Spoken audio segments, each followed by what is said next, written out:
Hey guys, welcome back to BA Adventures. Hi guys! So today we're giving our review of Dollywood. So come with us. So if you guys have been following our channel, you guys will know that we have been to Dollywood a few times actually this year. We even took the time traveler to get there. Yeah. So if you guys want to check out that video, it is right up here or over here. I don't remember which side it goes on, but that being said, Dollywood has actually had several names. It's actually been named 3 different things prior. It actually started out as Rebel Railroad. That is the first one, and it is why the train is there. And that's all the attraction was at first, and then it became Gold Rush Junction, which I don't know too much about Gold Rush Junction. Didn't look too much of it up. But anyway, it then turned into Silver Dollar City, Tennessee. That was the third name. And as you guys know, we have mentioned that in the past. There are a couple Easter eggs to it in there, and it is actually still owned by the Hershey family. So, Ash, what became of that? Why did it turn into Dollywood? So Dolly actually was doing a interview with Barbara Walters, and she talked about how she wanted to give back to her community and her hometown in Tennessee. And she had decided that she wanted to open a theme park of her own. Well, Hershey family didn't like that. They felt threatened for their Silver Dollar City, and they decided to actually combine forces with Dolly, which was great because now we have Dollywood. Well, I think we were going to have Dollywood to begin with, regardless whether the Hershey family felt. I don't think they felt threatened. I think they were like, well... They were nervous. They were nervous. They were nervous. Well, I mean, it's kind of hard to compete with Dollywood when she's coming back to her hometown. She's one of the most popular country singers of her generation, and even into now. Yeah. People so know maybe who threatened she is not is. the best word to say. I think they were very nervous about the idea of them competing with Dolly, of course. And honestly, if you've been to Pigeon Forge, you will know that a theme park, having 2 theme parks there would be a fight. So it wouldn't be good. I don't think so. no, I mean, I'm sure It's too people would small still of an go area. to Silver Dollar City, Tennessee, and whatever Dolly would have named hers probably would have been Dollywood. I don't know how long Silver Dollar City would have lasted, though. I think That's they also would've... true. They might have lost some money. Actually, they would have lost money. But we're happy they both joined forces, and it has made Dollywood what it is today. And it has been a very solid relationship that we know of going thus far. So moving on to our review of Dollywood, we will start with the theming, and I felt the theming is very well done. It is not an 1880s feeling park like Silver Dollar City, although there are some hints at the old Silver Dollar City, like the water runway or spillway, I guess, which they use for mills, and they've got the little clock there that they have at the entrance of Silver Dollar City. They also have a copy of one there at Dollywood, but it's not at the entrance. It's a little further into the park over by the train station, near the train station. There's an overpass of the train, and it's right there. I also felt that it was very more 1930s to 60s themed, and the 60s area was called what, Ash? So it's got where Red's Diner is, the Junction, Jukebox Junction, That's what it's called, theater Jukebox area. Junction. Yep. And I really like that area. It's really fun. In Christmas time, it even looks more retro. They'll have the blow... The blow molds? Blow molds, yes. Christmas, so I always forget that name. But yeah, I love that area, actually. It's really themed well. You've also got a fair area, which is kind of like the old time fair. Yeah, the county fair area. Yeah. It's got like bumper cars and the scrambler, and I grew up riding a scrambler at The fair. the fair and stuff. So it's a lot of fun. And then you've got Wildwood Grove, which is kind of the kids area, little like family kids area. I love that little area. It's so cute. You've got Dolly's tree of butterflies. I mean, they did a great job theming different areas. I think wonderfully. Yeah, and they also don't if you don't take kids to that place or to Dollywood, don't skip Wildwood Grove. Go all the way through it and go to the back and ride Dragonflyer. Like that's a free tip for y'all. And they have a new ride being built right now. They do. They have Big Bear Mountain coming, and it is going to be based in Wildwood Grove right there, and it's probably going to be right next to the entrance. Is probably, my guess is going to be right there next to Dragonflyer, so it'll pull more people over to Dragonflyer. Yeah, we don't know yet though. Yeah, don't know. So. The next thing on review wise, I think we need to talk about food. Food? Yes, Ooh, yeah. because we're foodies. We are foodies. So to me, the restaurants are great there. Some of them can be hit or misses. My favorite place to eat there is Aunt Granny's. Oh yeah. It is so stinking good. It is very good. All you can eat, and they just keep bringing food out constantly to you. If you leave hungry, it is your fault. It is. I mean, they give you an option of things to take. Not take, but to eat. You get, what, 3 meat options? Yeah. Yeah. So, like, we always got the fried chicken because that was one of the better ones. Yeah. Mashed potatoes were really good. The mac and cheese is really good. I mean, it's like Southern cooking. Yeah, it's comfort foods. food, Southern comfort food and everything. So my only concern or tip would be is if you stuff yourself, you may want to go to a theater and watch a show before jumping on a ride.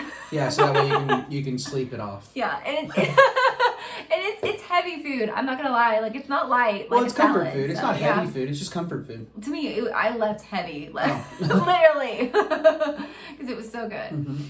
So my misses for food would be Red's Diner.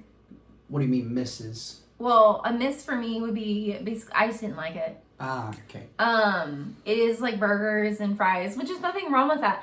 However, at the time I couldn't eat a burger, and so I got a side of chili cheese fries, and it came in this tiny cup, this big. Yeah, it was an itty bitty little thing. And it was $8 for this little cup, and I just thought, no, I'd rather have, I don't know, if they even made it more expensive to have a plate of fries and chili and cheese, that would have been fine for me, but just didn't give you enough.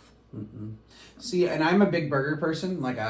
As many of you know, I am somebody that rates places on their burgers and their wings. Now, obviously, Red's doesn't have wings, but they have burgers. So I tried their regular cheeseburger, and I was kind of, I don't know. It wasn't a bad burger. I mean, it wasn't anything to be all ooh, that was is a theme park that burger. Is disgusting. No, I mean, I've had some bad burgers, trust me.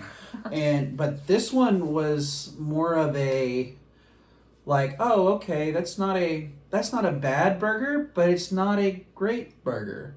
Now, I mean, I've been to county fairs and had better burgers. Let me just say that one right there. I am all about give me a greased up cheeseburger somewhere. You can just pass on it though. But I can pass on Red's, yeah. It came out and just didn't feel like an actual cheeseburger. So, I'm not really sure if it was sitting there for a while maybe and lost all of its grease, but I like a greasy cheeseburger, Give me some of that fat and stuff. I'm at a theme park. I want that. Skip Red's and go to Aunt Granny's. It is going to be more expensive though. I believe it's $26 a person, around that range. And so you're paying for the all-you-can-eat part of it. You also get a soda included in your meal. So just remember that, because I got water thinking that we had to pay for a soda. Yeah. So I was just I'll just have water. Yep. But just keep that in mind. And if any of you guys know a better place to get a burger in Dollywood, please comment below. We didn't try anywhere else that possibly had some. And I would really like the next time that we visit to go try that. Yeah. So if you could give me some recommendations or ask us recommendations rather, that would be great. So next, let's talk about entertainment. Dolly Parton, you can see that she puts her stamp of approval on a lot of her entertainment. You can see her through it. I think especially her family being involved in the entertainment and singing, which was incredible. I thought that was really neat. I think some of her cousins and maybe her niece was performing at one of the theaters. It was the theater next to her closet store over there, which I thought was really neat. She had a lot of cousins and nieces being a part of different shows and actually singing too. Yeah. So. And then just the acts that they bring in, not just their traditional shows that they do all the time, but they brought in some bubbles. They brought in some singing shows. They brought in a lot of bubbles. Yeah. Gazillions of bubbles. Which, I mean, those shows are so neat to see. And I really appreciate that kind of entertainment factor of it, because you can escape the heat or escape the cold, whichever way it's going to be that day, and just kind of relax and sit in a theater and watch, a show. Yeah, I really enjoyed their shows. Even the shows that are year round, like the drive-in one. Yeah. Where that was at the theater that's over there in Jukebox Junction. I cannot remember the name of that theater off the top of my head. But it was a really good show. Yeah. I actually really enjoyed it. It was one of my favorite shows while visiting there, not including the Christmas shows. Okay, I was like... The Christmas shows were pretty top-notch. They had one where it was snowing inside the entire theater. Christmas in the Smokies was that one. And they even had a couple others where they had mice running around being a sideshow and something. Like, it was really... It was the night before Christmas. Was that what that was? Yes. Was that what that was? Okay. Uh-huh. Yep. So... We like the little details and the little elements that they add, which is great. Mm-hmm. Yeah, absolutely. Something else that we really found really neat about Dollywood is that you can see her original cabin she grew up in. I guess it's been moved out of the Smokies and down there into Dollywood. And it's even got like how she used to live and where she used to sing on her front porch to the chickens. And it's a story. It is. It is a story. And it is actually really neat to see the humbling beginnings that she came from. I mean, I will tell you now, I couldn't live that way. It was very, very, very small compared to what we live in today's world. And she even has a tour bus there. That was so neat. Mm-hmm. You need to take some time and check out the tour bus. Yes. Just to see how she lives in a tour bus while she's touring around. Lived. She doesn't tour anymore. Yes, she stopped touring. But it's just very neat to see like the elements of what it takes for musicians to travel around. And then her style, you can see like there is pink everywhere in there. Oh yeah. It's pretty neat, honestly. There's a reason she's called the Backwoods Barbie. And you can see that there. It's very cool. Now, one thing about the bus though is, and this is what stinks, is you can't film, you can't take photos inside of there, unfortunately. I'm not sure why, but maybe it's just to keep things secretive and keep it a thing to go see. They just want you to see that. And Dollywood even has her own store there called Dolly's Closet. Yes, it's kind of like her style in a way. I mean, of course, she's got like some souvenir kind of things with, you know, Dollywood on there, but a lot of shirts have her face and stuff, her sayings and stuff on it too. I think I like that little like boutique store the best. It was very cool. Yeah. So something that we discovered while we were there was that they tell you that you need to get lockers for your items and stuff to go on rides. And this is a little early tip for you before our tips video. Don't buy into those. We think it's a scam. Unless you have like a massive bag you're carrying around. You don't want to carry it anymore kind of thing. Right. Then you can go buy one of the big lockers, but honestly, you don't need to. Each ride has its own little cubby place that you can place your stuff to hold on to. Just like Silver Dollar City, right next to the getting on the ride, honestly. We did not film any of that because we feel very rushed when we go on there because we want to get on the ride. We want to set our stuff down. We're excited. We are excited, and we are... I hate people waiting on me. So, like, if I'm sitting there and I'm all like, oh, yeah, and here's this. Like, if I'm filming it, I also know that there are, like, 30 other people waiting for this ride to go, and the workers are trying to get us going. We want to be courteous. We do. So we didn't film any of that, and we'd like to, but they are just boxes, kind of like the old cubbies from elementary school that you could put your stuff in this. And kind of. On the signs, they kind of imply that you have to use a locker, and that's where we got a little confused. Yeah. Actually, the one that we bought into was the one by the Eagle ride. Wild Eagle. Yes, Wild Eagle. Where it kind of implied that you had to get a locker, and so that's why we immediately bought one, because obviously we wanted to ride it and enjoy it. So we did that, and then got up there and we're like, oh, there's cubbies that we can put our stuff in. It would have been nice to have.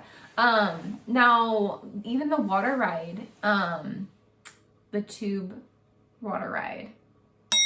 I'm not sure what it's called because we only rode it one time. It also had like cubbies there too. Yeah. And it kind of implied as well that you had to put your stuff up in lockers. So another free tip that we were unfortunately learned is you guys see this shirt that I am wearing. It is a tie-dye shirt. It is black and white tie-dye, as you can see. If I stand up, it says Dollywood on it, and it spirals here in black and white. Something that I learned very quickly is that when buying the shirt off the rack, don't put it on without washing it first. Afterwards, I was looking on my body and I was like, what is all this black stuff going down my arm? It looked like dirt. It was It gross did. looking. I was like, ew. And then I took my shirt off and I had black everywhere on me. I had to take a shower. I mean, it was hot, so there was a little bit of sweat, so there was some moisture going all over me. And yeah, so... You may want to wash it separate. Yeah, everything else. definitely wash it separately if you buy tie-dye merch from there. Mm-hmm. But yeah, so that was a little... they didn't tell you that ahead of time sort of deal. So, yeah. So to finalize our review, we think that Dollywood has been exponentially growing far faster than Silver Dollar City has.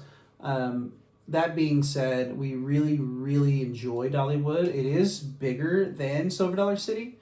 I really enjoy Dollywood. Mm-hmm. I love the aspect of it being in the mountains. It's just kind of nestled into the Smokies. Mm-hmm. And there's not any other theme parks that do that. Mm-hmm. And they kind of own up to that Smoky Mountain like heritage and the culture there. It's a great park and it should not be slept on. Right. And honestly, the parking situation is phenomenal. They do so good on it. Mm-hmm. It's very easy to get in and out and it's simple directions. I actually really like that part of that park. I don't like paying for parking because I'm a little bit of a snob on that. Being spoiled by Silver Dollar City, but a lot of major theme parks, you have to pay for parking. So I know that like I'm being kind of like a snob about it, but I don't like paying for it, like $25 for general parking. Now if you want to do the preferred parking, I believe it was like $40, a little bit higher. Which is, it's worth it during certain times of the year. Yes, during certain times of the year. But we'll talk about that in our tips video, which will be coming out after this. So. But yeah, it's a great park. I really enjoy it. We went twice this past year. I loved every time we were there. We spent about 4 days in total, 4 or 5 days in total. And it's a park that you could do in 2 days and be able to fully enjoy most of it. I think you would have to do everything that you want to in a comfortable amount of time, it should be 3 days. To not feel super rushed around. Like if you want to see every show, if you want to ride every ride, go 3 days. That way you've got time to kind of relax and chill out and not feel so stressed and compact in. If you did it in 2 days, kind of rushing around there, that would be a little stressful in my opinion. We did 2 days, and I felt like we did everything we wanted to do. However, we don't have small children. Yeah. Everything we wanted to do, not everything. You know what I'm saying? We don't have small children. If we want to see every show, if we want to see every ride and attraction, if we want to ride the train, if we especially at Christmas time. Yeah, you gotta. You need to separate that into 3 days. 100%. So if you want to try all of the food, you know, so. But anyway, that's been our review of Dollywood, and we have some more reviews coming out, and we even have a tips video coming out soon. So if you don't want to miss those, hit that like button, that subscribe button, and that bell notification button, so that you guys don't miss any more of our theme park adventures. And with that, bring on the next adventure. Bye, guys.